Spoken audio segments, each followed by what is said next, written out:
Welcome to our channel. Today we how to log into AppSheet for no-code app building, beginner guide step-by-step clearly. Open your web browser and navigate to the AppSheet website. Once the page loads, look for the login option at the top right corner. Click on the Sign In button. You will be prompted to enter your Google account credentials. If you don't have a Google account, click on Create an account to set one up. Enter your email address associated with your Google account. Then, click on Next. Input your password and click Next again. You may be prompted to verify your identity through a two-factor authentication method if you have this enabled. After you successfully log in, you will be redirected to your AppSheet dashboard. From here, you can start creating your no-code apps.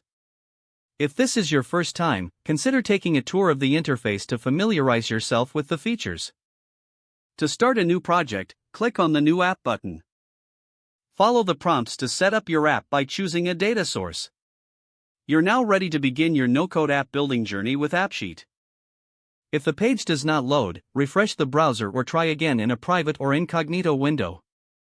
Make sure you are using the correct email address, then retype it carefully to avoid small typos.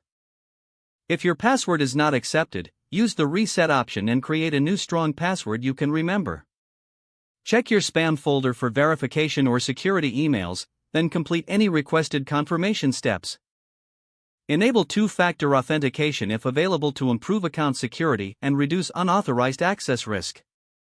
After signing in, review your profile details so your contact information and settings are accurate and current. If you see an error message, note it down and try again after restarting your device and internet connection.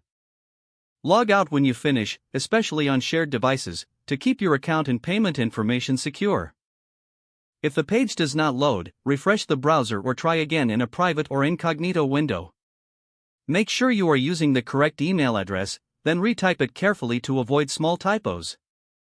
If your password is not accepted, use the reset option and create a new strong password you can remember.